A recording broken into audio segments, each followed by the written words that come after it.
You are doing keyword research wrong. Keyword research is one of the most overlooked but most important things for people. And if you're doing it wrong, it's costing you money, so stick around and I'll help you with that. If nobody can find your items, it doesn't matter how amazing and wonderful they are, people just can't buy them. So today I'm going to let you know the most important steps a new or a small shop should be taking to make sure that they're not wasting their time and money. This one thing that so many sellers are doing wrong. Hey, if you're new here, I'm Duthie. I've been an Etsy seller for over 12 years and I'm dedicated to helping you grow your Etsy shop and learning from the mistakes I made. So if you want to join the Crafty Clan, don't forget to hit subscribe and come back often for more videos. Keywords are the terms that buyers search into the search bar on Etsy to find the kind of items that they want to buy. And there are some mistakes that sellers are making that are keeping those sales of theirs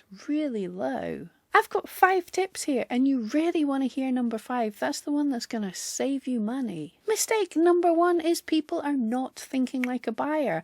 I was there, I did that as well with my needle felted sculptures. At the time when I started, nobody knew what a needle felted sculpture was, so it didn't matter if I ranked top for needle felted sculptures.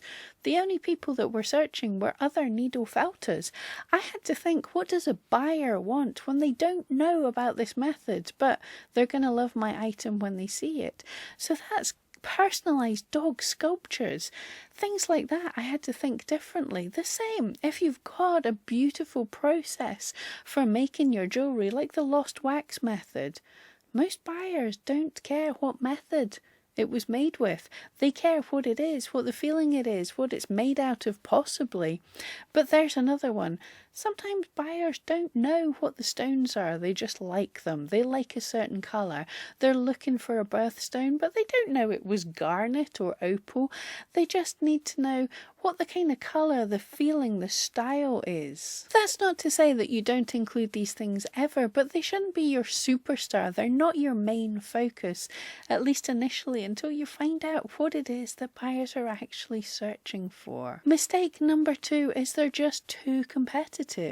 Ring. What does ring mean? If you search on Etsy for the word ring, the search results are a mess. You get jump rings for craft supplies, you get rings to put on your finger, and even a ring to put on your finger, there's so many different styles. If I went looking for a ring and I searched for ring, the chances of me finding it, nope.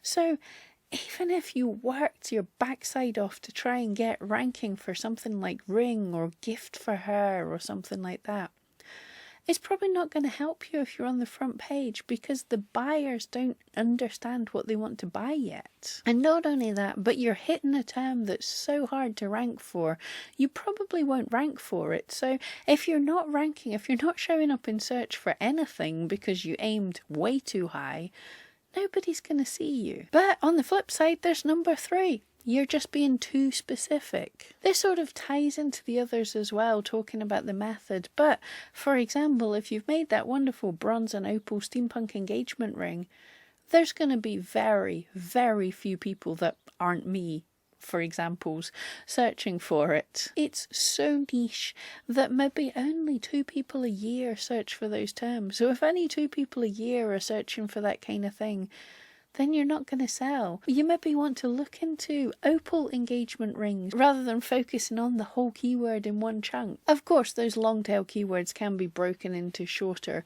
keywords, so it's not quite such a bad thing. And you do want to make sure that your keyword is very descriptive of your item, but don't be the focus on something that nobody's searching for. Mistake number 4 is trying to get listings perfect, just spending too long trying to get it perfect. I hear of people who are researching keywords many hours every single day of the week, and they take weeks and weeks to list that one item because they want to make sure that all 13 of their tags are absolutely perfect. There's no such thing as perfect, and nobody's going to get the perfect listing first time. Figure out a couple of promising keywords, then get your listing listed.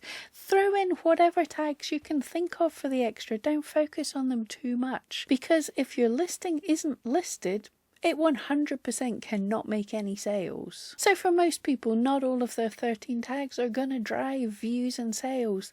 That's normal. Don't freak out about that. But if you get the listing up as it is, you can start gathering some data and see what keywords might be working. Look in your stats, especially in the marketing search analytics beta page, and see what keywords you might be showing up for way down in the search. They might be combinations of words you hadn't thought for. You can tweak a little bit and improve.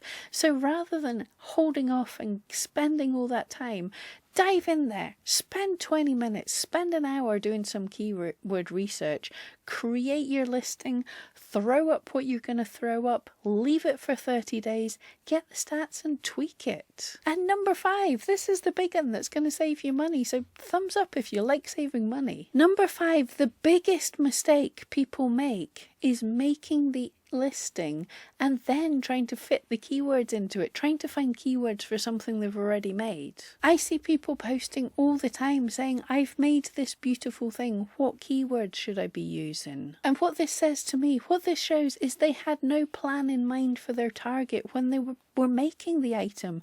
They didn't know who they were making it for. They didn't even know if something like what they were making was popular. Keyword research is like market research. You are finding out what the people are wanting to buy. If you don't research first, you might make multiple different items before you finally find something that people want to buy. This can be very expensive, time consuming and disheartening. It'll probably cause you to want to quit if you've got a pile of inventory and nobody's buying. If you do keyword research first, you can be inspired. You can find a gap in the market or a trend that's just blowing up that nobody's taken notice of yet. That way, at least you're giving yourself a bigger chance. You know that people are looking for the kind of thing.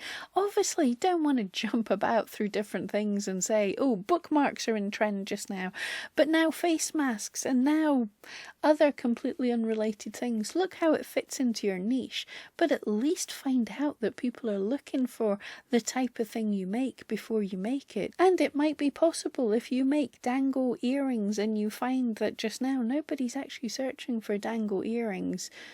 Could you have made stud earrings or hoop earrings with similar materials and it would have cost you about the same but saved you making the thing that nobody wants just now? Check out this video where I give an example of how I did some product research and had an idea for a product that could potentially have made loads of money if anyone tried making it.